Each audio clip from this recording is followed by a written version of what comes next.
बच्चों की पढ़ाई के लिए कोई जोड़ा, ये चोरी ना हो जाए। चारों तरफ इस तरह का माहौल बना हुआ है कि कोई सुनवाई नहीं हो रही। जो काम पुलिस को करना चाहिए, एडमिनिस्ट्रेशन को करना चाहिए, वो जनता कर रही है। पिछले 10-12 दिन में गुलदारों का आतंक बढ़ा और मैं आपको विश्वास दिलाता हूं कि इसकी जांच होगी कि क्या बरेली से कोई आदमखोर गुलदार लाके निजामाबाद क्षेत्र में छोड़ा गया है। इसकी जांच होगी, मैं आपको विश्वास दिलाता हूं। और अगर ये छोड़ा गया है और ये पुख्ता हो जाता है तो जिस अधिकारी की इसमें मिली भगत है उस अधिकारी को कुर्सी पर नहीं बैठने देंगे। इस बात पर मैं आपको विश्वास दिलाता हूं। आप जानते हो, मैंने केंद्रीय मंत्री से मुलाकात की और उन्होंने मुझे विश्वास दिलाया। मैंने उनसे आग्रह किया कि आप मेरे साथ चल के एक बार देखिए चल के कि किस तरह किसान डर के साए में मजदूर रह रहा। मैंने उनको बताया कि लोग अपने बच्चों को स्कूल नहीं भेज पा रहे हैं, डर रहे हैं कि भेजेंगे स्कूल और जाएगा शमशान, कब्रिस्तान। महिलाएं खेतों पे नहीं जा पा रही। क्षेत्र में 2 तरह से लोगों के घर चल रहे हैं। पहला, किसानी के जरिए। अब किसानी में एक प्राकृतिक मार जो आई, मैंने आपको बता दिया कि बाढ़ से, खो के पानी से कितना नुकसान हुआ है और कोई मुआवजा नहीं मिला। लेकिन दूसरा, जो फसल खड़ी हुई है उस फसल को समय पे ले नहीं पा रहे हैं क्योंकि डर रहे हैं। किसान कमजोर होगा तो मजदूर अपने आप कमजोर हो जाएगा, क्योंकि किसान और मजदूर एक कड़ी से जुड़े हुए हैं। किसान के खेत में फसल होगी तो उसकी उस फसल से उस मजदूर का घर भी चलेगा। जब किसान नहीं आगे बढ़ पा रहा तो मजदूर कैसे आगे बढ़ेगा। और इस पूरे क्षेत्र में एक बहुत बड़ी आबादी वो भी है जो खेत से घास लाके दूध बेच के अपने घर को चलाती है। एक बहुत बड़ी आबादी। अब इस डर के साए में जान को जोखिम पे डाल के वो महिला अपना घर चलाने के लिए खेत में जा रही है और जब खेत में जाती है तो खबर आती है कि गुलदार उनको रास्ते में उठा ले गया। और एक फोटो मैंने देखी थी, मैं तड़फा था उस फोटो को देख के कि एक बच्ची का मुंह नहीं था, पूरा मुंह नोच लिया था। उसका पैर अलग कटा हुआ पड़ा था, उसका हाथ अलग कटा हुआ पड़ा था। एक मन तो हुआ कि वो उस पूरे शरीर को लाके यहां इस दफ्तर में इन अधिकारियों के सामने रखा जाए और इनसे हिसाब मांगा जाए कि इस बच्चे को वापस लाके दो। क्या 5 लाख रुपए में ये बच्ची वापस लाई जा सकती है क्या?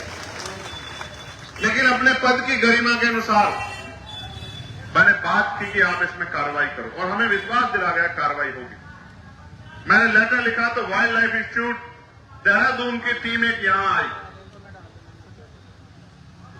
लेकिन क्योंकि जान जा रही थी गरीब किसान मजदूर की, कहते हैं अमीर मरता है तो कानून बदलते हैं और गरीब मरता है तो मजाक उड़ती है। मजाक उड़ी और उसके बाद चैन से फिर सब लोग बैठे।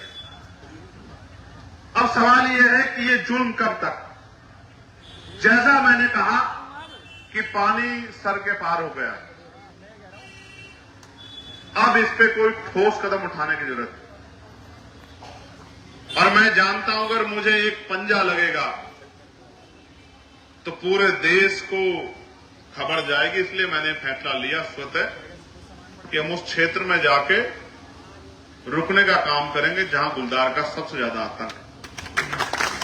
एक सेनापति होने के नाते, एक नेता होने के नाते, इस क्षेत्र का प्रतिनिधि होने के नाते मैं अपने दूसरे भाइयों की जान को जोखिम में नहीं डाल सकता कि वो जाएं और उस गुलदार प्रभावित क्षेत्र में जाके रुके। इसलिए मैंने फैसला लिया कि जो आफत आएगी सबसे पहले उसको आएगी जिस पे आपने भरोसा किया है, जिसको आपने ताकत दी है। इसलिए हम वहीं जाके रुकेंगे। रात का रात्रि निवास हमारा वहीं होगा। जो मुसीबत आएगी उसका सामना हम करेंगे। मैंने पिछले जिलाधिकारी थे उनसे कहा था, जब नेटोर क्षेत्र में गुलदार का आतंक बचा था, मैंने उनसे कहा कि आप एक कुछ मत करो, एक ही काम कर दो कि आप किसानों को और ग्राम प्रधानों को आर्म्स लाइसेंस दे दें कि जरूरत पड़ने पे वो अपनी जान की रक्षा स्वयं कर सके। लेकिन सरकार इतनी हिम्मत नहीं जुटा पाई कि लोगों की जान की रक्षा हो सके और उन्होंने मेरी इस बात को नहीं माना। इसके बाद कई लोगों की जान गई और इस पिछले 15 दिन में जो 3-4 लोगों की जान गई है इसने अंदर तक हम सब लोगों को हिला के रख दिया। आज जो आप यहाँ गंभीरता से अपना समय, अपना कार्य छोड़ के यहाँ, भाई लांबा जी भी हमारे बीच आ गए हैं, तमाम हमारे साथी, हमारे सुरवीर सिंह जी जो हैं, जो जाट महासभा के प्रदेश अध्यक्ष रहे हैं, तमाम हमारे बहुत जिम्मेदार शख्सियत क्षेत्र के, तमाम हमारे पार्टी के सम्मानित संघर्षशील कार्यकर्ता पदाधिकारी, हमारी पार्टी के सम्मानित नेतागण, जिले के प्रभारी, मंडल के प्रभारी, प्रदेश कमेटी के मेंबर, तमाम लोग, इन्होंने मुझे सैकड़ों मैसेज करके चिंता जाहिर की कि हमें चुप नहीं बैठना चाहिए। और जब इनकी चिंता, हमारी चिंता ने एकजुटता दिखाई तो ये आंदोलन आज यहां जमीन पर दिख रहा। और आपने देखा मेरी घोषणा के बाद कई आंदोलन शुरू हुए, कई तरह से प्रयास किया गया, लेकिन ये प्रयास काफी नहीं, हमें ठोस समाधान चाहिए। और मैं आपको विश्वास दिलाता हूं कि इस बार इसका ठोस ही परिणाम निकलेगा और ये एक दिन के आंदोलन से नहीं निकलेगा। मैं मानता हूं इस बार आंदोलन जो है, अगर यहां की सुनवाई से काम नहीं चलेगा तो अगला आंदोलन दिल्ली में होगा या लखनऊ में होगा। मेरी बात का याद और पूरे प्रदेश के कार्यकर्ताओं को बुलाकर उस विधानसभा का घेराव किसान मजदूरों की रक्षा के लिए और उनके जीवन को मजबूत बनाने के लिए, उनको सशक्त बनाने के लिए हम लोग करने का काम करेंगे। आप ये देखिए, 5 लाख रुपए का मुआवजा दिया जाता है। कितने पैसे का? सरकार ने गरीबों की जान की कीमत क्या लगाई है? सरकार ने हमारी माओ बहनों की जान कीमत क्या लगाई? सरकार ने आपके बच्चों की जान कीमत क्या लगाई? और जिस परिवार का कमाने वाला चला जाएगा, क्या 5 लाख रुपए में वो परिवार जिंदगी भर सर्वाइव कर लेगा? मैंने ऐसे परिवार भी देखे जिनमें छोटे छोटे बच्चे। ये मुआवजा नहीं, ये भीख। मैं लेटर लिखूंगा आज ही कि सरकार वास्तविकता में इन परिवारों का हाथ मजबूत करना चाहती है, जिनके साथ तकलीफ हुई है, तो मुआवजे की राशि बढ़ा के 5 लाख से 25 लाख रुपए कम से कम की जाए, जिससे, क्योंकि जान की को तो वापस नहीं कर सकते। जिसकी जान चली गई है, जान की कोई कीमत नहीं है। आप और मैं जब सब जानते हैं कि जो चला गया उसको वापस नहीं ला सकता, पैसों में नहीं तोला जा सकता है। लेकिन जिनके परिवार में हानि हुई है, तकलीफ हुई है, उनके आंसू पूछने में एक छोटी सी मदद, ये मुआवजा हो सकता है। और क्योंकि 5 लाख रुपए देने पड़ते हैं तो सरकार को जोर भी नहीं पड़ रहा है। जब 50 लाख रुपए, 25 लाख रुपए का मुआवजा देना पड़ेगा तो 25 लाख रुपए किसान को तो देना ही चाहती सरकार। उसका उदाहरण है कि मुआवजा देख लो, आपकी फसलों पे 20 बीघे जमीन फसल गई और मुआवजा दे रहे हैं 200 रुपए, 2000 रुपए। इससे ज्यादा का तो पसीना लग गया किसान का, उसके परिवार का। बीज, पढ़ाई, नड़ाई, खाद, पानी, ये तो सब छोड़ ही दो। तो 25 लाख रुपए ना देना पड़े, इस वजह से सरकार इस मामले का संज्ञान लेकर इस पर ठोस काम करेगी। फिर भी मैं मानता हूं इस सरकार की निष्ठा ये नहीं होगी कि लोगों की जान बचनी चाहिए। अगर निष्ठा होती तो 35 लोगों के खून से जब इतना बड़ा जो है खिलवाड़ हो गया, तब तो इस सोई हुई सरकार जागती। आपने सुना होगा, ये सरकार भ्रष्टाचार की भेंट चढ़ गई है। अभी सरकार के नेताओं में आपस में जूता पतरी हो रही थी कि 65 करोड़ रुपए जो आया था, वो 65 करोड़ रुपए कौन खाया, ये सब आपके सामने होगा। और मैं जानता हूं कि सारे लोग बुरे नहीं है, कुछ अच्छे लोग भी हैं, लेकिन 65 करोड़ रुपए गरीबों के हिस्से का, किसानों के हिस्से का, ये 65 करोड़ रुपए लूटने वाली सरकार कभी किसानों की हितैषी नहीं हो सकती है। इस बात को भी हमें समझना चाहिए। और जांच करने के बजाय बंदर बांट करने में लगे हुए हैं, आप समझिए। यहां भी जांच होगी, मैं आपको विश्वास दिलाता हूं। जो पिंजरे की बात आपने मेरे सामने रखी है, मैं आपको विश्वास दिलाता हूं कि अगली दिशा कमेटी की मीटिंग में उसके जांच के आदेश भी दिए जाएंगे कि ये किसके आदेश पे लगा, किसने प्रपोजल बनाया, क्या इसकी मार्केट वैल्यू है, कितने में ये जो है लगा है, कैसे इसका फंड्स रिलीज हुआ है, किस कंपनी को टेंडर दिया गया है, इसकी जांच भी हम लोग कराएंगे। लेकिन मैं आपको बताना चाहता हूं मेरे क्षेत्रवासियों कि सरकार को आपके मरने से कोई फर्क नहीं पड़ता। आज प्रदेश में नौजवान सुसाइड कर रहा क्योंकि बेरोजगारी बढ़ी हुई। आज किसान सुसाइड कर रहा, खाद के लिए लंबी लंबी लाइन लग रही। बारिश में भी महिलाएं किसान खेत उसके खाद के लिए, डीएपी के लिए डटी हुई, यूरिया के लिए, कोई पूछने वाला नहीं है। और तो और किसानों की बात करने वाली सरकार डंडा बजाने का काम कर रही है, बुलडोजर चलाने का काम कर रही है, लोगों को पीटने का काम कर रही है, लोगों का हाफ इनकाउंटर करने का काम कर रही है। बदमाशों का घूटना टेकने वाली सरकार हमारी मजबूत पुलिस को भी मजबूर कर देती है कि वो इन क्रिमिनल्स पे कार्रवाई ना कर सके। ये सब हमारी आंखों के सामने हो रहा है। और जो फॉरेस्ट विभाग के लोगों का हाल है वो आपको छिपा हुआ नहीं है। फॉरेस्ट के अधिकारी लोगों के आंसू पूछने के लिए, दो मीठी बात करने के लिए उनके बीच नहीं पहुंच रहे, उनके साथी भी नहीं बन पा रहे उनका हाथ पकड़ के। ये हालात है जिले के। इसलिए इस पूरे मामले को गंभीरता से हम लोगों ने लिया है और अब इस पे ठोस समाधान हम लोग करा के रहेंगे। हमारे तमाम नेता, तमाम हमारे साथी, तमाम यहाँ के सामाजिक संगठन, किसान हमारे साथी, सब लोग, जीतू भाई हमारे उत्तराखंड से चल के आए, तमाम साथी हमारे कमर कस चुके हैं। महात्मा विजयदास जी जो है वो मुजफ्फरनगर से चल के आए। तमाम जो है लोगों के अंदर पीड़ा है, क्योंकि ये किसी एक व्यक्ति की लड़ाई नहीं है, ये पूरे क्षेत्र की लड़ाई है, गरीब जनता की लड़ाई है, किसान मजदूरों की लड़ाई है। ये राजनीतिक लड़ाई नहीं है, ये लोगों की जीवन रक्षा की लड़ाई है। और लोगों की जीवन रक्षा का पॉइंट और पार्लियामेंट में जब हमने शपथ ली थी तो इस बात का हमने विश्वास दिलाया था कि हम अंतिम व्यक्ति की भी सुनवाई करने का काम करेंगे, अंतिम व्यक्ति की आवाज बनने का काम करेंगे। और अगर हमारे क्षेत्र में इस तरह का जुल्म होगा तो हम लोग चुपचाप नहीं बैठे। मैंने तो एक छोटा सा आह्वान किया था, आप हजारों की संख्या में यहां चले आए हैं। मैं आप सबका भी बहुत बहुत धन्यवाद करता हूं। और बड़े बड़े जिम्मेदार लोग अपने काम छोड़ के आशीर्वाद देने के लिए यहां हम लोगों को पहुंचे हैं। उनके प्यार का, आशीर्वाद का भी हम लोग बहुत बहुत उनका धन्यवाद करते हैं, हाथ जोड़ के उनको जय भीम प्रणाम करते हैं। मैं आप सब लोगों को भी विश्वास दिलाता हूं कि आपका आशीर्वाद खाली नहीं जाएगा, आपका आशीर्वाद बिल्कुल खाली नहीं जाएगा। आपके आशीर्वाद से, आपकी मेहनत से, आपका पसीना जो आज यहां पड़ा है, ये इस क्षेत्र में इस गुलदार की समस्या को खत्म कराने का काम करेगा। मेरा आपको बहुत बहुत भरोसा है इस बात के साथ कि चाहे पार्लियामेंट हो चाहे सड़क हो। और इस बार जब मैं ये भी भरोसा दिला दूं कि जब पार्लियामेंट चलेगी तो पहले दिन गुलदार की समस्या पे पार्लियामेंट की सीढ़ियों पर बैठ के आंदोलन करने का काम भी हम लोग लोकसभा के अंदर करेंगे। और आप जानते हैं कि मैं अपने साथियों को भी इकट्ठा कर लेता हूं। वो मेरे साथी जो मेरा साथ देते हैं, क्योंकि मेरी संख्या वहां कम है, अकेला आदमी हूं, तो जो किसान नेता हमारा साथ देते हैं उन सबको भी इकट्ठा करके इस नगीना की, बिजनौर की समस्या को राष्ट्रीय समस्या बनाने का काम हम लोग करेंगे। इस बात का भी मैं आपको विश्वास दिलाता हूं। मैं मीडिया के भाइयों से भी कहूंगा कि मीडिया का भी बड़ा सशक्त रोल है।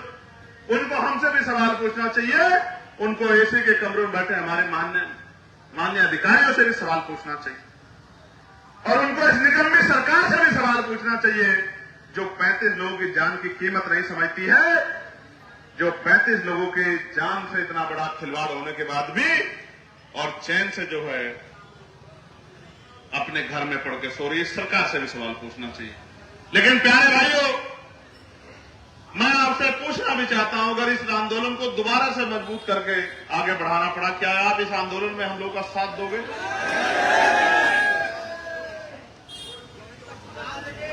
दोबारा से बताओ।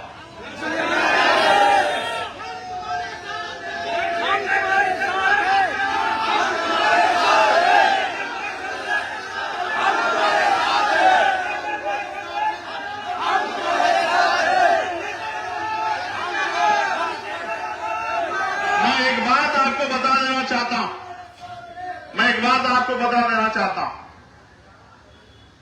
सांसद बनने के बाद ये मेरा पहला धरना, क्योंकि यह एक काम ऐसा हो रहा है जो मेरी पहुंच से बाहर हो रहा। आप जानते हैं, अगर ये काम मेरी पहुंच में होता तो मैं कभी धरना नहीं करता। आप इस बात को जानते हैं। ये लोगों की जान का मामला है, वरना कोई ऐसा मामला नहीं। आप तमाम लोग बैठे हैं कि आपकी तरफ आंख उठी हो और मैंने धरना करने के लिए आपको कहा हो। आप इस बात को जानते हैं, मैं आपको रोकने काम करता हूं कि धरना मत करो।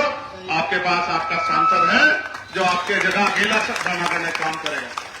लेकिन इस बार मैं अपने आप को असहाय महसूस कर रहा हूं, क्योंकि अगर ये लड़ाई इंसानों से लड़ी जा रही होती, दबंगों से, सामंतियों से, किसान विरोधियों से, दलित मुसलमान पिछड़ा विरोधियों से लड़ी जा रही होती, व्यापारी विरोधियों से लड़ी जा रही होती, तो वहीं जाके इस आंदोलन करने का हम करते। लेकिन क्योंकि ये लड़ाई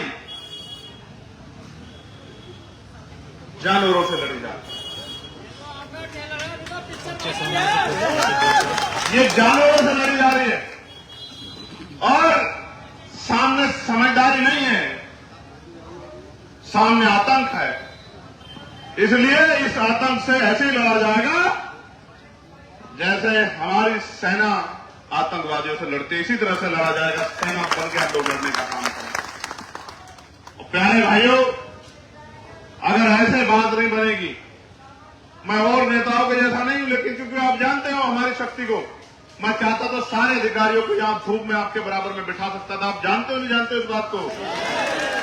जानते हो नहीं जानते हो? लेकिन उनका अपमान करके मुझे कोई सम्मान नहीं मिलने वाला। सही बात। मैं इस बात को जानता हूं, इसलिए मैंने उनको आपके बीच में नहीं बुलाया। वरना मैं चाहता, आप देखते हो छोटा सा कोई मामला होता, बिजली विभाग के अधिकारियों को पकड़ के बंधक बिठा के वहां बिठा लेते हैं। वो तो छोटे छोटे संगठन के लोग हैं, हम तो देश के एक बहुत बड़े संगठन के कार्यकर्ता हैं, भीम आर्मी, आजाद समाज पार्टी कार्यकर्ता। अगर हम चाहते तो इन सारे अधिकारियों को आपकी जगह यहां बिठा के धूप में इनसे भी पसीना बहा सकते हैं। लेकिन सम्मानित साथियों, ये लड़ाई उन अधिकारियों से नहीं है, ये लड़ाई उस व्यवस्था से है। इसमें जो भी खामियां उसको दुरुस्त हम इनके जरिए कराने काम करेंगे। और इसलिए मैं आपसे आग्रह करता हूं कि आप और हमें मिलकर अब इस पे मजबूत संज्ञान लेना है। आज हमारा प्रवास जो है, रात्रि प्रवास रामदास वाली में रहेगा। कहां? रामदास वाली में एक जगह है जहां ये कब हुई घटना?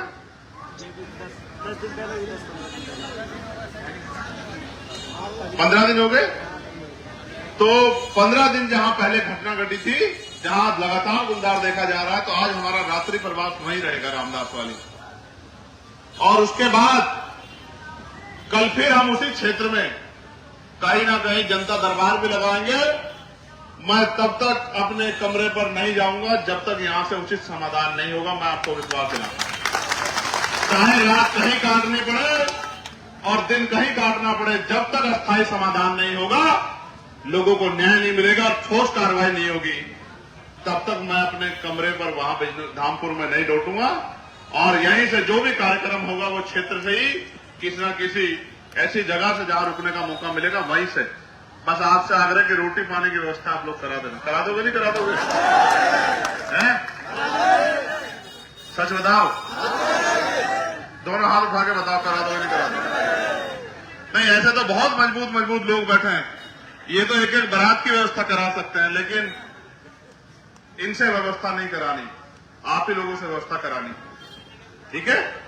तो मैं आपका आभार प्रकट करता हूं। और मैं इश्तियाक भाई भी हमारे बीच आ गए, तमाम हम अपने अधिकारियों को, हमारे जिम्मेदार साथी जाके ज्ञापन देने के लिए बुलवा दें। उनको ज्ञापन हमारी टीम दे देगी। कहां ज्ञापन?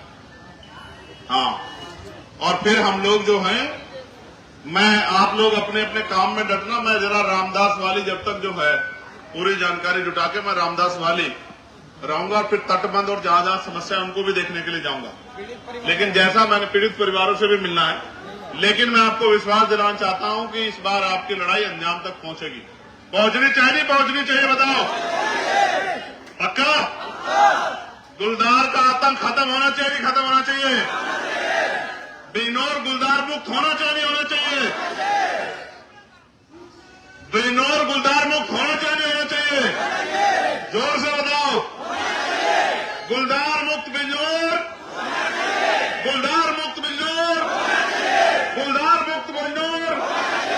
गरीब किसानों की जान की रक्षा, गरीब किसानों की जान की रक्षा, किसान मजदूरों को उनकी फसल का उचित मुआवजा, किसान मजदूरों को उनकी फसल का उचित मुआवजा, किसानों के साथ जो गुंडा राज हो रहा है वो बंद, किसानों के साथ जो गुंडा राज हो रहा है वो बंद, और गरीबों की सुनवाई होनी चाहिए, नहीं होनी चाहिए? ठीक है, बहुत बहुत धन्यवाद।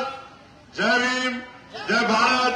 और आज की सभा की अध्यक्षता जो हमारे कर रहे हैं, अभी तो ज्ञापन दिया जाएगा, बैठ जाओ। अभी तो वो अधिकारी बताएंगे अपनी बात, अभी नहीं खत्म हो रहा है। अभी ज्ञापन दिया जाएगा, अधिकारी अपनी बात बताएंगे, और उसके बाद हम लोग प्रस्थान करेंगे। और अभी हमारे यहाँ 2-3 सीनियर लोग हैं, क्योंकि मैंने आपसे पहले भी कहा था कि मैं इस क्षेत्र का बेटा हूं। अभी हमारे बीच में सूरवीर सिंह जी हैं, लामा जी हैं, ओमपाल जी हैं, अभी हमारे यहाँ 2-3 सीनियर लोग हैं, वो भी 2-2 मिनट आपको आशीर्वाद देंगे और अपनी बात रखेंगे।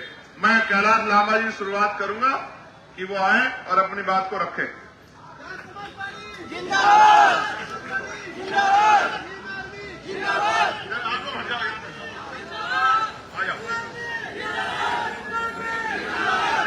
बहुत ही आदर और सम्मान के योग्य। रात में गांव में जाते हैं कि जो कमा के तैयार किया है, बेटी की शादी है, बेटे की शादी है, बच्चों की पढ़ाई के लिए कोई जोड़ा, ये चोरी ना हो जाए। चारों तरफ इस तरह का माहौल बना हुआ है कि कोई सुनवाई नहीं हो रही। जो काम पुलिस को करना चाहिए, एडमिनिस्ट्रेशन को करना चाहिए, वो जनता कर रही है। पिछले 10-12 दिन में गुलदारों का आतंक बढ़ा और मैं आपको विश्वास दिलाता हूं कि इसकी जांच होगी कि क्या बरेली से कोई आदमखोर गुलदार लाके निजी अवैध क्षेत्र में छोड़ा जाएगा। इसकी जांच होगी, मैं आपको विश्वास दिलाता हूं। और अगर ये छोड़ा गया है और ये पुख्ता हो जाता है तो जिस अधिकारी की इसमें मिली भगत है, उस अधिकारी को कुर्सी पर नहीं बैठने देंगे। इस बात पर मैं आपको विश्वास दिलाता हूं। आप जानते हो, मैंने केंद्रीय मंत्री से मुलाकात की और उन्होंने मुझे विश्वास दिलाया। मैंने उनसे आग्रह किया कि आप मेरे साथ चल के एक बार देखिए चल के कि किस तरह किसान डर के साए में मजदूर रह रहा। मैंने उनको बताया कि लोग अपने बच्चों को स्कूल नहीं भेज पा रहे हैं, डर रहे हैं कि भेजेंगे स्कूल और जाएगा शमशान, कब्रिस्तान। महिलाएं खेतों पे नहीं जा पा रही। क्षेत्र में 2 तरह से लोगों के घर चल रहे हैं। पहला, किसानी के जरिए।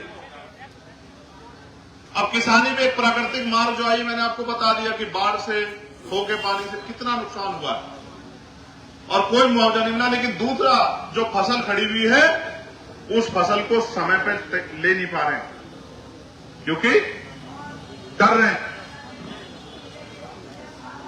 किसान कमजोर होगा तो मजदूर अपने आप कमजोर हो जाएगा, क्योंकि किसान और मजदूर एक कड़ी से जुड़े हुए हैं। किसान के खेत में फसल होगी तो उसकी उस फसल से उस मजदूर का घर भी चलेगा।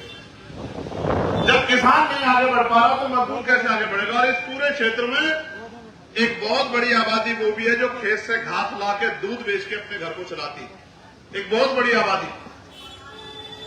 अब इस डर के साए में जान को जोखिम पे डाल के वो महिला अपना घर चलाने के लिए खेत में जा रही है और जब खेत में जाती है तो खबर आती है कि गुलदार उनको रास्ते में उठा ले गया। और एक फोटो मैंने देखी थी, मैं तड़फा था उस फोटो को देख के कि एक बच्ची का मुंह नहीं था, पूरा मुंह नोच लिया था। उसका पैर अलग कटा हुआ पड़ा था, उसका हाथ अलग कटा हुआ पड़ा था। एक मन तो हुआ कि वो उस पूरे शरीर को लाके यहां इस दफ्तर में इन अधिकारियों के सामने रखा जाए और इनसे हिसाब मांगा जाए कि इस बच्चे को वापस लाके दो। क्या 5 लाख रुपए में ये बच्ची वापस लाई जा सकती है क्या? लेकिन अपने पद की गरिमा के अनुसार मैंने बात की कि आप इसमें कार्रवाई करो और हमें विश्वास दिला गया कार्रवाई होगी। मैंने लेटर लिखा तो वाइल्ड लाइफ इंस्टीट्यूट देहरादून की टीम एक यहां आई, लेकिन क्योंकि जान जा रही थी गरीब किसान मजदूर की, कहते हैं अमीर मरता है तो कानून बदलते हैं और गरीब मरता है तो मजाक उड़ती है। मजाक उड़ी और उसके बाद चैन से फिर सब लोग बैठे। अब सवाल यह है कि ये जुल्म कब तक? जैसा मैंने कहा कि पानी सर के पार हो गया, अब इस पे कोई ठोस कदम उठाने की जरूरत है। और मैं जानता हूं अगर मुझे एक पंजा लगेगा तो पूरे देश को खबर जाएगी। इसलिए मैंने फैसला लिया स्वतः कि हम उस क्षेत्र में जाके रुकने का काम करेंगे जहां गुलदार का सबसे ज्यादा आतंक है।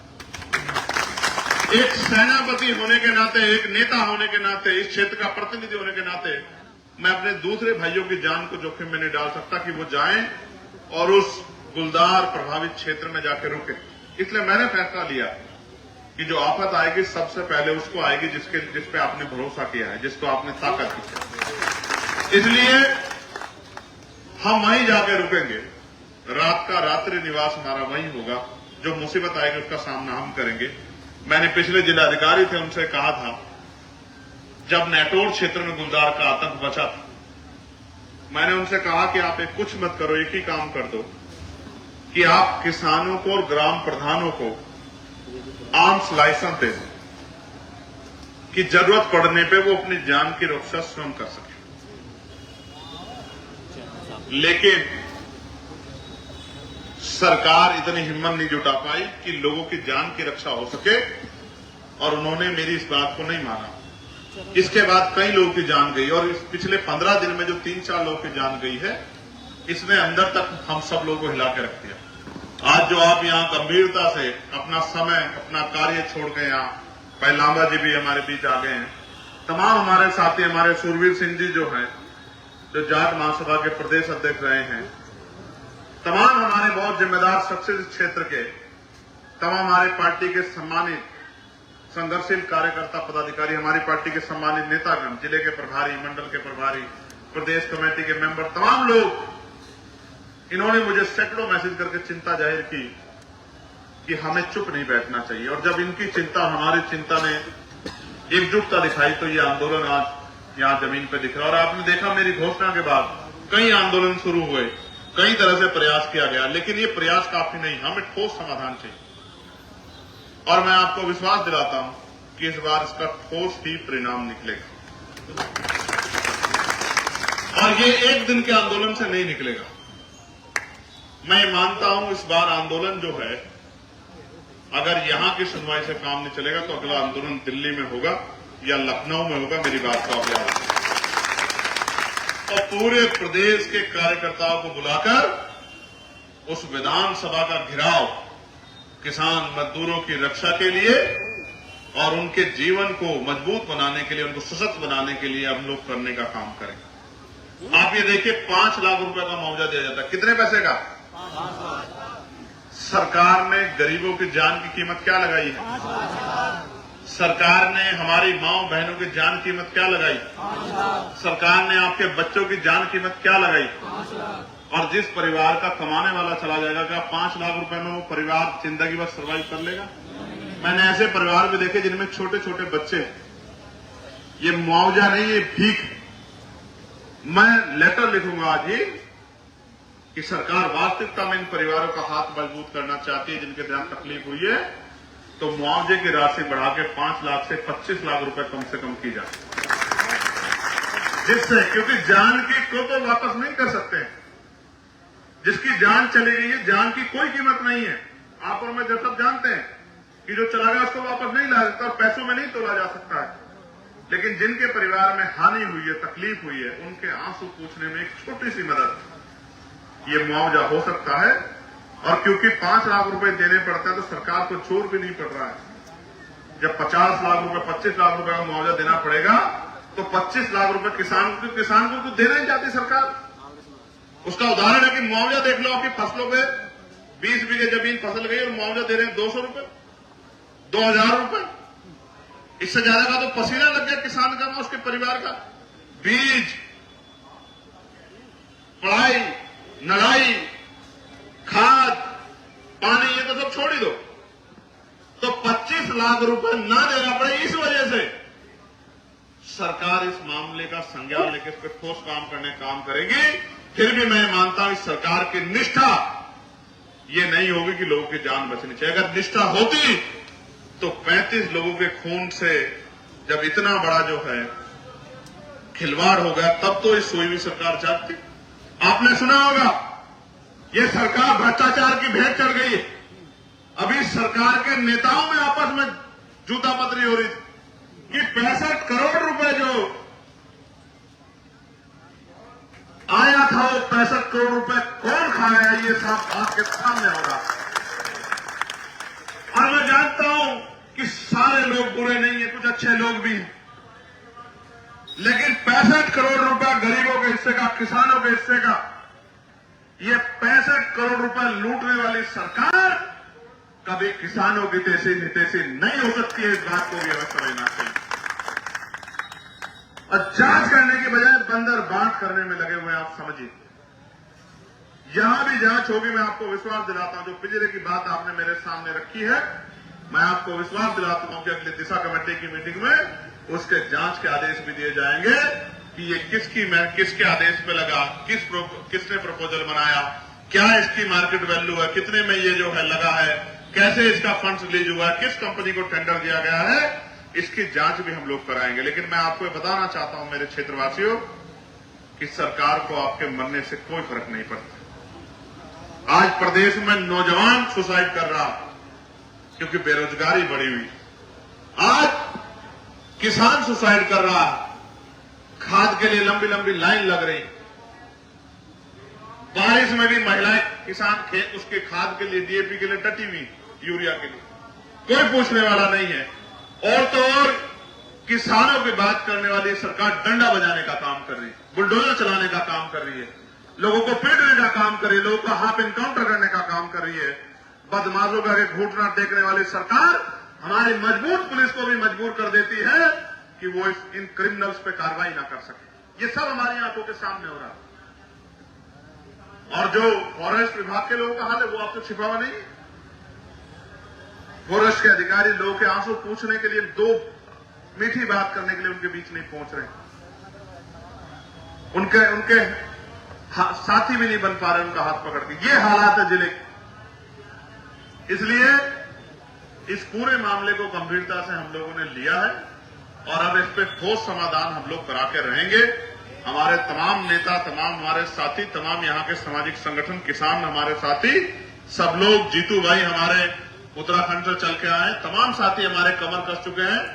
महात्मा विजय दास जी जो है वो मुजफ्फरनगर से चल के आए। तमाम जो है लोगों के अंदर पीड़ा है, क्योंकि ये किसी एक व्यक्ति की लड़ाई नहीं है, ये पूरे क्षेत्र की लड़ाई है, गरीब जनता की लड़ाई है, किसान मजदूरों की लड़ाई है। ये राजनीतिक लड़ाई नहीं है, ये लोगों की जीवन रक्षा की लड़ाई है। और लोगों की जीवन रक्षा का पॉइंट, और पार्लियामेंट में जब हमने शपथ ली थी तो इस बात का हमने विश्वास दिलाया था कि हम अंतिम व्यक्ति की भी सुनवाई करने का काम करेंगे, अंतिम व्यक्ति की आवाज बनने का काम करेंगे। और अगर हमारे क्षेत्र में इस तरह का जुल्म होगा तो हम लोग चुपचाप नहीं बैठे। मैंने तो एक छोटा सा आह्वान किया था, आप हजारों की संख्या में यहां चले आए थे। मैं आप सबका भी बहुत बहुत धन्यवाद करता हूं। और बड़े बड़े जिम्मेदार लोग अपने काम छोड़ के आशीर्वाद देने के लिए यहां हम लोगों को पहुंचे हैं। उनके प्यार का, आशीर्वाद का भी हम लोग बहुत बहुत उनका धन्यवाद करते हैं। हाथ जोड़ के उनको जय भीम प्रणाम करते हैं। मैं आप सब लोगों को भी विश्वास दिलाता हूं कि आपका आशीर्वाद खाली नहीं जाएगा। आपका आशीर्वाद बिल्कुल खाली नहीं जाएगा। आपके आशीर्वाद से, आपकी मेहनत से, आपका पसीना जो आज यहां पड़ा है, ये इस क्षेत्र में इस गुलदार की समस्या को खत्म कराने का काम करेगा। मेरा आपको बहुत बहुत भरोसा है इस बात के साथ कि चाहे पार्लियामेंट हो, चाहे सड़क हो। और इस बार जब मैं ये भी भरोसा दिला दूं कि जब पार्लियामेंट चलेगी तो पहले दिन गुलदार की समस्या पे पार्लियामेंट की सीढ़ियों पर बैठ के आंदोलन करने का काम भी हम लोग लोकसभा के अंदर करेंगे। और आप जानते हैं कि मैं अपने साथियों को भी इकट्ठा कर लेता हूं। वो मेरे साथी जो मेरा साथ देते हैं, क्योंकि मेरी संख्या वहां कम है, अकेला आदमी हूं, तो जो किसान नेता हमारा साथ देते हैं उन सबको भी इकट्ठा करके इस नगीना की, बिजनौर की समस्या को राष्ट्रीय समस्या बनाने का काम हम लोग करेंगे। इस बात का भी मैं आपको विश्वास दिलाता हूं। मैं मीडिया के भाइयों से भी कहूंगा कि मीडिया का भी बड़ा सशक्त रोल है। उनको हमसे भी सवाल पूछना चाहिए, उनको एसी के कमरों में बैठे हमारे माननीय अधिकारियों से भी सवाल पूछना चाहिए, और उनको इस निकम्मी सरकार से भी सवाल पूछना चाहिए जो 35 लोगों की जान की कीमत नहीं समझती है, जो 35 लोगों की जान से इतना बड़ा खिलवाड़ होने के बाद भी और चैन से जो है अपने घर में पड़ के सो रही है। सरकार से भी सवाल पूछना चाहिए। लेकिन प्यारे भाइयों, मैं आपसे पूछना भी चाहता हूं, अगर इस आंदोलन को दोबारा से मजबूत करके आगे बढ़ाना पड़ा, क्या आप इस आंदोलन में हम लोग का साथ दोगे?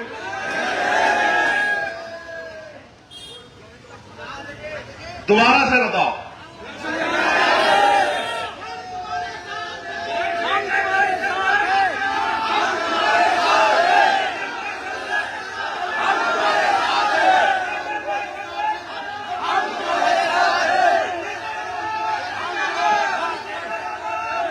मैं एक बात आपको बता देना चाहता हूं,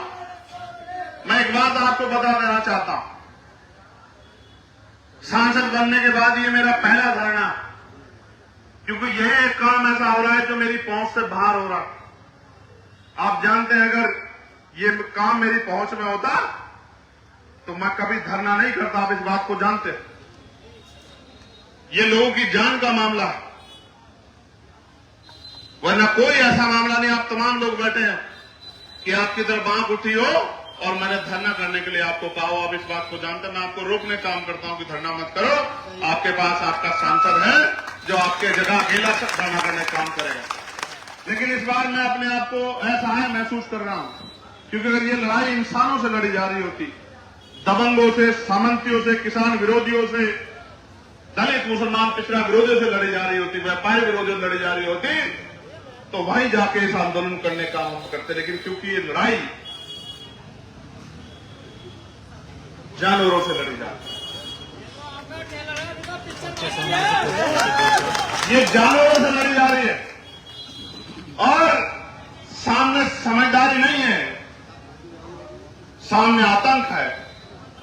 इसलिए इस आतंक से ऐसे ही लड़ा जाएगा जैसे हमारी सेना आतंकवादियों से लड़ती है, इसी तरह से लड़ा जाएगा। सेना बन के हम लोग लड़ने का काम करेंगे। और प्यारे भाइयों, अगर ऐसे बात नहीं बनेगी, मैं और नेताओं के जैसा नहीं हूं, लेकिन क्योंकि आप जानते हो हमारी शक्ति को, मैं चाहता तो सारे अधिकारियों को यहां धूप में आपके बराबर में बिठा सकता था। आप जानते हो नहीं जानते हो इस बात को?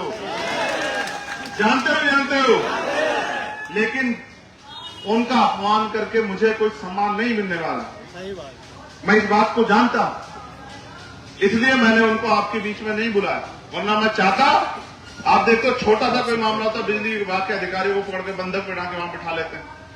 वो तो छोटे छोटे संगठन के लोग हैं, हम तो देश के एक बहुत बड़े संगठन के कार्यकर्ता हैं, भीम आर्मी आजाद समाज पार्टी कार्यकर्ता। अगर हम चाहते तो इन सारे अधिकारियों को आपकी जगह यहां बिठा के धूप में इनसे भी पसीना बहा सकते हैं। लेकिन सम्मानित साथियों, ये लड़ाई उन अधिकारियों से नहीं है, ये लड़ाई उस व्यवस्था से है। इसमें जो भी खामियां उसको दुरुस्त हम इनके जरिए कराने काम करेंगे। और इसलिए मैं आपसे आग्रह करता हूं कि आप और हमें मिलकर अभी इस पे मजबूत संज्ञान लेना है। आज हमारा प्रवास जो है, रात्रि प्रवास रामदास वाली में रहेगा। कहां? रामदास वाली में एक जगह है जहां ये कब हुई घटना?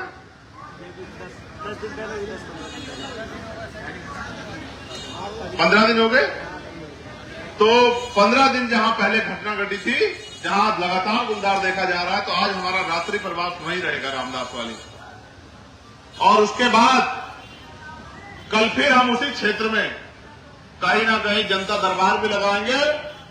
मैं तब तक अपने कमरे पर नहीं जाऊंगा जब तक यहां से उचित समाधान नहीं होगा। मैं आपको विश्वास दिलाता हूं, चाहे रात कहीं काटनी पड़े और दिन कहीं काटना पड़े, जब तक अस्थायी समाधान नहीं होगा, लोगों को न्याय नहीं मिलेगा और ठोस कार्रवाई नहीं होगी, तब तक मैं अपने कमरे पर वहां धामपुर में नहीं लौटूंगा।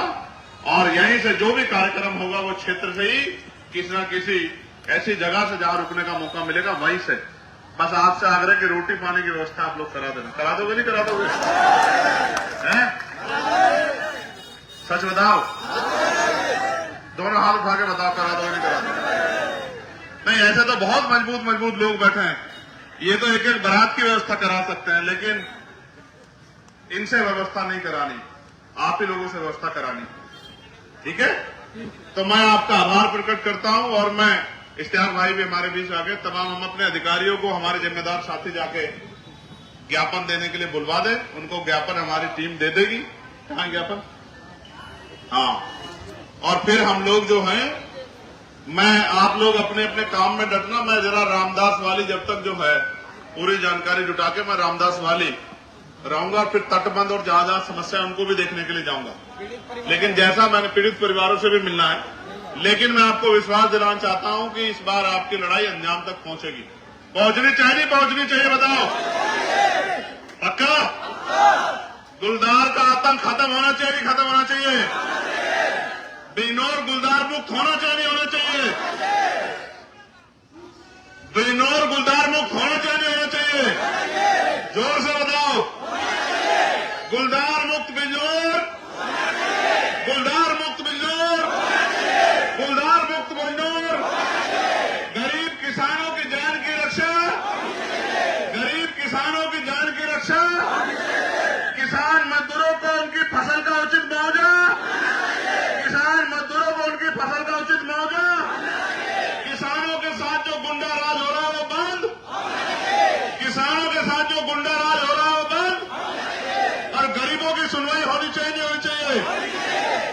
बहुत बहुत धन्यवाद। जय भीम, जय भारत। और आज की सभा की अध्यक्षता जो हमारे कर रहे हैं, अभी तो ज्ञापन दिया जाएगा, बैठ जाओ। अभी तो वो अधिकारी बताएंगे अपनी बात, अभी नहीं खत्म हो रहा है। अभी ज्ञापन दिया जाएगा, अधिकारी अपनी बात बताएंगे और उसके बाद हम लोग प्रस्थान करेंगे। और अभी हमारे यहाँ 2-3 सीनियर लोग हैं, क्योंकि मैंने आपसे पहले भी कहा था कि मैं इस क्षेत्र का बेटा हूं। अभी हमारे बीच में सूरवीर सिंह जी हैं, लामा जी हैं, ओमपाल जी हैं। अभी हमारे यहाँ 2-3 सीनियर लोग हैं, वो भी 2-2 मिनट आपको आशीर्वाद देंगे और अपनी बात रखेंगे। मैं कैलाश लामा जी शुरुआत करूंगा कि वो आए और अपनी बात को रखें।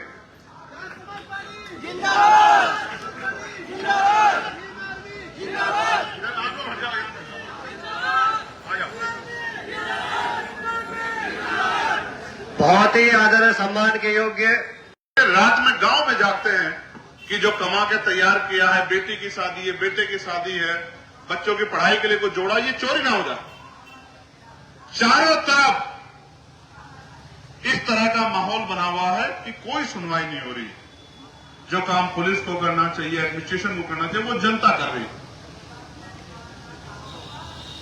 पिछले 10-12 दिन में गुलदारों का आतंक बढ़ा और मैं आपको विश्वास दिलाता हूं कि इसकी जांच होगी कि क्या बरेली से कोई आदमखोर गुलदार लाके निजी अवैध क्षेत्र में छोड़ा गया है। इसकी जांच होगी, मैं आपको विश्वास दिलाता हूं। और अगर ये छोड़ा गया है और ये पुख्ता हो जाता है तो जिस अधिकारी की इसमें मिली भगत है, उस अधिकारी को कुर्सी पर नहीं बैठने देंगे। इस बात पर मैं आपको विश्वास दिलाता हूं। आप जानते हो, मैंने केंद्रीय मंत्री से मुलाकात की और उन्होंने मुझे विश्वास दिलाया। मैंने उनसे आग्रह किया कि आप मेरे साथ चल के एक बार देखिए चल के कि किस तरह किसान डर के साए में मजदूर रह रहा है। मैंने उनको बताया कि लोग अपने बच्चों को स्कूल नहीं भेज पा रहे हैं, डर रहे हैं कि भेजेंगे स्कूल और जाएगा शमशान, कब्रिस्तान। महिलाएं खेतों पे नहीं जा पा रही। क्षेत्र में 2 तरह से लोगों के घर चल रहे हैं। पहला, किसानी के जरिए। अब किसानी में एक प्राकृतिक मार जो आई, मैंने आपको बता दिया कि बाढ़ से, खो के पानी से कितना नुकसान हुआ है और कोई मुआवजा नहीं मिला। लेकिन दूसरा, जो फसल खड़ी हुई है, उस फसल को समय पे ले नहीं पा रहे हैं क्योंकि डर रहे हैं। किसान कमजोर होगा तो मजदूर अपने आप कमजोर हो जाएगा, क्योंकि किसान और मजदूर एक कड़ी से जुड़े हुए हैं। किसान के खेत में फसल होगी तो उसकी उस फसल से उस मजदूर का घर भी चलेगा। जब किसान नहीं आगे बढ़ पा रहा तो मजदूर कैसे आगे बढ़ेगा। और इस पूरे क्षेत्र में एक बहुत बड़ी आबादी वो भी है जो खेत से घास लाके दूध बेच के अपने घर को चलाती है। एक बहुत बड़ी आबादी। अब इस डर के साए में जान को जोखिम पे डाल के वो महिला अपना घर चलाने के लिए खेत में जा रही है और जब खेत में जाती है तो खबर आती है कि गुलदार उनको रास्ते में उठा ले गया। और एक फोटो मैंने देखी थी, मैं तड़फा था उस फोटो को देख के कि एक बच्ची का मुंह नहीं था, पूरा मुंह नोच लिया था। उसका पैर अलग कटा हुआ पड़ा था, उसका हाथ अलग कटा हुआ पड़ा था। एक मन तो हुआ कि वो उस पूरे शरीर को लाके यहां इस दफ्तर में इन अधिकारियों के सामने रखा जाए और इनसे हिसाब मांगा जाए कि इस बच्चे को वापस लाके दो। क्या 5 लाख रुपए में ये बच्ची वापस लाई जा सकती है क्या?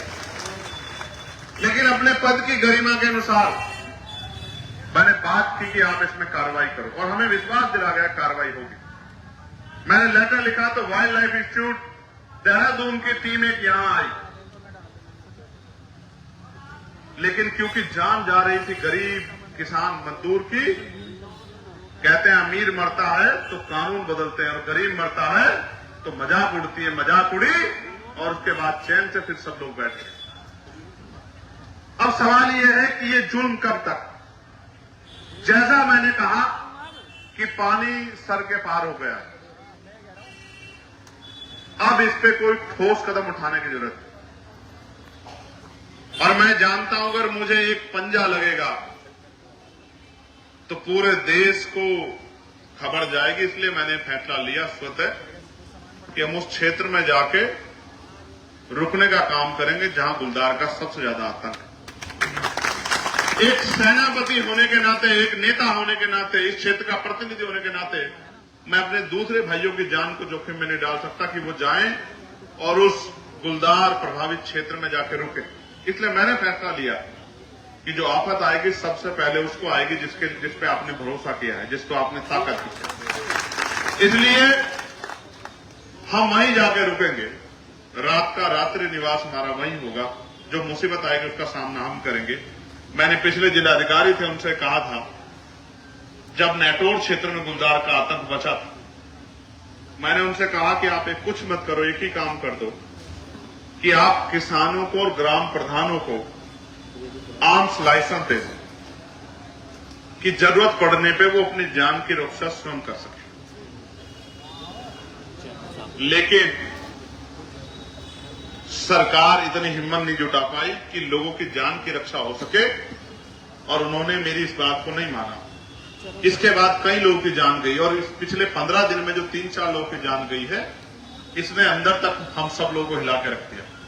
आज जो आप यहां गंभीरता से अपना समय, अपना कार्य छोड़ के यहाँ, भाई लांबा जी भी हमारे बीच आ गए हैं, तमाम हमारे साथी, हमारे सुरवीर सिंह जी जो हैं, जो जाट महासभा के प्रदेश अध्यक्ष रहे हैं, तमाम हमारे बहुत जिम्मेदार शख्स इस क्षेत्र के, तमाम हमारे पार्टी के सम्मानित संघर्षशील कार्यकर्ता पदाधिकारी, हमारी पार्टी के सम्मानित नेतागण, जिले के प्रभारी, मंडल के प्रभारी, प्रदेश कमेटी के मेंबर, तमाम लोग, इन्होंने मुझे सैकड़ों मैसेज करके चिंता जाहिर की कि हमें चुप नहीं बैठना चाहिए। और जब इनकी चिंता, हमारी चिंता ने एकजुटता दिखाई तो ये आंदोलन आज यहां जमीन पर दिख रहा। और आपने देखा मेरी घोषणा के बाद कई आंदोलन शुरू हुए, कई तरह से प्रयास किया गया, लेकिन ये प्रयास काफी नहीं, हमें ठोस समाधान चाहिए। और मैं आपको विश्वास दिलाता हूं कि इस बार इसका ठोस ही परिणाम निकलेगा और ये एक दिन के आंदोलन से नहीं निकलेगा। मैं मानता हूं इस बार आंदोलन जो है, अगर यहां की सुनवाई से काम नहीं चलेगा तो अगला आंदोलन दिल्ली में होगा या लखनऊ में होगा। मेरी बात का अभ्यास और पूरे प्रदेश के कार्यकर्ताओं को बुलाकर उस विधानसभा का घेराव किसान मजदूरों की रक्षा के लिए और उनके जीवन को मजबूत बनाने के लिए, उनको सशक्त बनाने के लिए हम लोग करने का काम करें। आप ये देखिए, 5 लाख रुपए का मुआवजा दिया जाता है। कितने पैसे का? सरकार ने गरीबों की जान की कीमत क्या लगाई है? सरकार ने हमारी माओ बहनों की जान कीमत क्या लगाई? सरकार ने आपके बच्चों की जान कीमत क्या लगाई? और जिस परिवार का कमाने वाला चला जाएगा, क्या 5 लाख रुपए में वो परिवार जिंदगी भर सर्वाइव कर लेगा? मैंने ऐसे परिवार भी देखे जिनमें छोटे छोटे बच्चे। ये मुआवजा नहीं, ये भीख। मैं लेटर लिखूंगा आज ही कि सरकार वास्तविकता में इन परिवारों का हाथ मजबूत करना चाहती है, जिनके साथ तकलीफ हुई है, तो मुआवजे की राशि बढ़ा के 5 लाख से 25 लाख रुपए कम से कम की जाए, जिससे, क्योंकि जान की को तो वापस नहीं कर सकते। जिसकी जान चली गई है, जान की कोई कीमत नहीं है। आप और मैं जब सब जानते हैं कि जो चला गया उसको वापस नहीं ला सकता, पैसों में नहीं तोला जा सकता है। लेकिन जिनके परिवार में हानि हुई है, तकलीफ हुई है, उनके आंसू पूछने में एक छोटी सी मदद, ये मुआवजा हो सकता है। और क्योंकि 5 लाख रुपए देने पड़ते हैं तो सरकार को चोर भी नहीं पड़ रहा है। जब 50 लाख रुपए, 25 लाख रुपए का मुआवजा देना पड़ेगा तो 25 लाख रुपए किसान को तो देना ही चाहती सरकार। उसका उदाहरण है कि मुआवजा देख लो, आपकी फसलों पे 20 बीघे जमीन फसल गई और मुआवजा दे रहे हैं 200 रुपए, 2000 रुपए। इससे ज्यादा का तो पसीना लग गया किसान का, उसके परिवार का। बीज, पढ़ाई, नड़ाई, खाद, पानी, ये तो सब छोड़ ही दो। तो 25 लाख रुपए ना देना पड़े, इस वजह से सरकार इस मामले का संज्ञान लेकर इस पर ठोस काम करेगी। फिर भी मैं मानता हूं इस सरकार की निष्ठा ये नहीं होगी कि लोगों की जान बचनी चाहिए। अगर निष्ठा होती तो 35 लोगों के खून से जब इतना बड़ा जो है खिलवाड़ हो गया, तब तो इस सोई हुई सरकार जागती। आपने सुना होगा, ये सरकार भ्रष्टाचार की भेंट चढ़ गई है। अभी सरकार के नेताओं में आपस में जूता पतरी हो रही थी कि 65 करोड़ रुपए जो आया था, वो 65 करोड़ रुपए कौन खाया, ये सब आपके सामने होगा। और मैं जानता हूं कि सारे लोग बुरे नहीं है, कुछ अच्छे लोग भी हैं, लेकिन 65 करोड़ रुपया गरीबों के हिस्से का, किसानों के हिस्से का, ये 65 करोड़ रुपया लूटने वाली सरकार कभी किसानों की हितैषी नहीं हो सकती है। इस बात को भी अवश्य समझना चाहिए। और जांच करने के बजाय बंदर बांट करने में लगे हुए हैं। आप समझिए, यहां भी जांच होगी। मैं आपको विश्वास दिलाता हूं, जो पिंजरे की बात आपने मेरे सामने रखी है, मैं आपको विश्वास दिलाता हूं कि अगली दिशा कमेटी की मीटिंग में उसके जांच के आदेश भी दिए जाएंगे कि ये किसके आदेश पे लगा, किसने प्रपोजल बनाया, क्या इसकी मार्केट वैल्यू है, कितने में ये जो है लगा है, कैसे इसका फंड्स रिलीज हुआ है, किस कंपनी को टेंडर दिया गया है, इसकी जांच भी हम लोग कराएंगे। लेकिन मैं आपको बताना चाहता हूं मेरे क्षेत्रवासियों कि सरकार को आपके मरने से कोई फर्क नहीं पड़ता। आज प्रदेश में नौजवान सुसाइड कर रहा क्योंकि बेरोजगारी बढ़ी हुई। आज किसान सुसाइड कर रहा, खाद के लिए लंबी लंबी लाइन लग रही, बारिश में भी महिलाएं किसान खेत उसके खाद के लिए, डीएपी के लिए डटी हुई, यूरिया के लिए, कोई पूछने वाला नहीं है। और तो और किसानों की बात करने वाली सरकार डंडा बजाने का काम कर रही है, बुलडोजर चलाने का काम कर रही है, लोगों को पीटने का काम कर रही है, लोगों का हाफ इनकाउंटर करने का काम कर रही है। बदमाशों का घूटना टेकने वाली सरकार हमारी मजबूत पुलिस को भी मजबूर कर देती है कि वो इन क्रिमिनल्स पे कार्रवाई ना कर सके। ये सब हमारी आंखों के सामने हो रहा है। और जो फॉरेस्ट विभाग के लोगों का हाल है वो आपको छिपा हुआ नहीं है। फॉरेस्ट के अधिकारी लोगों के आंसू पूछने के लिए, दो मीठी बात करने के लिए उनके बीच नहीं पहुंच रहे, उनके साथी भी नहीं बन पा रहे उनका हाथ पकड़ के। ये हालात है जिले के। इसलिए इस पूरे मामले को गंभीरता से हम लोगों ने लिया है और अब इस पे ठोस समाधान हम लोग करा के रहेंगे। हमारे तमाम नेता, तमाम हमारे साथी, तमाम यहाँ के सामाजिक संगठन, किसान हमारे साथी, सब लोग, जीतू भाई हमारे उत्तराखंड से चल के आए, तमाम साथी हमारे कमर कस चुके हैं। महात्मा विजयदास जी जो है वो मुजफ्फरनगर से चल के आए। तमाम जो है लोगों के अंदर पीड़ा है, क्योंकि ये किसी एक व्यक्ति की लड़ाई नहीं है, ये पूरे क्षेत्र की लड़ाई है, गरीब जनता की लड़ाई है, किसान मजदूरों की लड़ाई है। ये राजनीतिक लड़ाई नहीं है, ये लोगों की जीवन रक्षा की लड़ाई है। और लोगों की जीवन रक्षा का पॉइंट और पार्लियामेंट में जब हमने शपथ ली थी तो इस बात का हमने विश्वास दिलाया था कि हम अंतिम व्यक्ति की भी सुनवाई करने का काम करेंगे, अंतिम व्यक्ति की आवाज बनने का काम करेंगे। और अगर हमारे क्षेत्र में इस तरह का जुल्म होगा तो हम लोग चुपचाप नहीं बैठे। मैंने तो एक छोटा सा आह्वान किया था, आप हजारों की संख्या में यहां चले आए थे। मैं आप सबका भी बहुत बहुत धन्यवाद करता हूं। और बड़े बड़े जिम्मेदार लोग अपने काम छोड़ के आशीर्वाद देने के लिए यहां हम लोगों को पहुंचे हैं। उनके प्यार का, आशीर्वाद का भी हम लोग बहुत बहुत उनका धन्यवाद करते हैं। हाथ जोड़ के उनको जय भीम प्रणाम करते हैं। मैं आप सब लोगों को भी विश्वास दिलाता हूं कि आपका आशीर्वाद खाली नहीं जाएगा। आपका आशीर्वाद बिल्कुल खाली नहीं जाएगा। आपके आशीर्वाद से, आपकी मेहनत से, आपका पसीना जो आज यहां पड़ा है, ये इस क्षेत्र में इस गुलदार की समस्या को खत्म कराने का काम करेगा। मेरा आपको बहुत बहुत भरोसा है इस बात के साथ कि चाहे पार्लियामेंट हो चाहे सड़क हो। और इस बार जब मैं ये भी भरोसा दिला दूं कि जब पार्लियामेंट चलेगी तो पहले दिन गुलदार की समस्या पे पार्लियामेंट की सीढ़ियों पर बैठ के आंदोलन करने का काम भी हम लोग लोकसभा के अंदर करेंगे। और आप जानते हैं कि मैं अपने साथियों को भी इकट्ठा कर लेता हूं। वो मेरे साथी जो मेरा साथ देते हैं, क्योंकि मेरी संख्या वहां कम है, अकेला आदमी हूं, तो जो किसान नेता हमारा साथ देते हैं उन सबको भी इकट्ठा करके इस नगीना की, बिजनौर की समस्या को राष्ट्रीय समस्या बनाने का काम हम लोग करेंगे।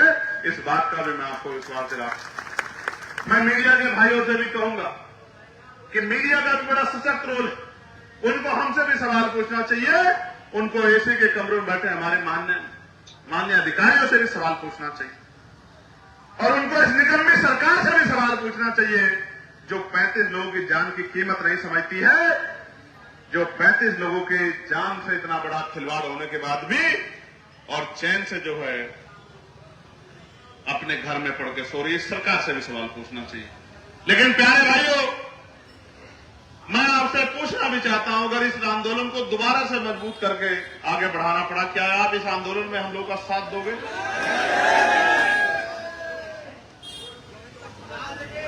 दोबारा से बताओ।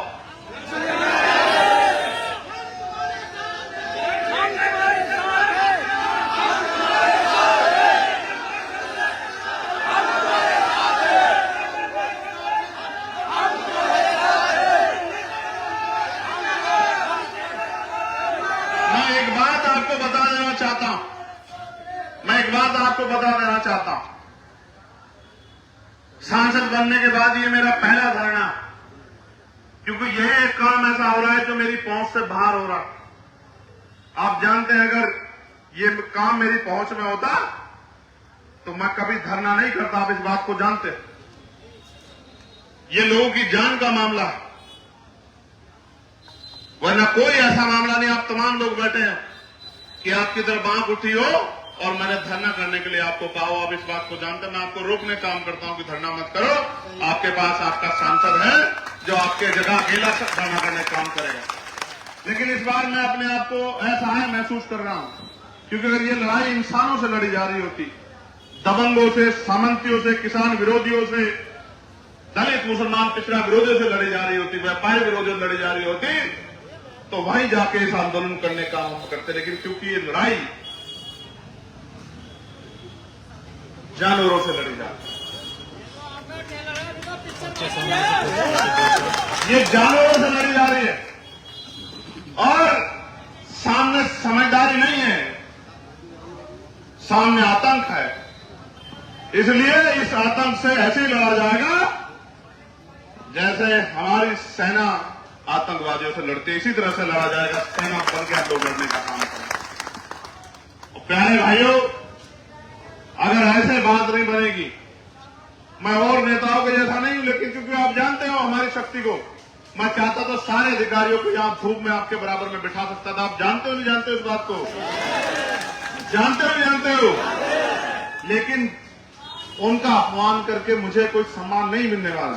सही बात। मैं इस बात को जानता हूं, इसलिए मैंने उनको आपके बीच में नहीं बुलाया।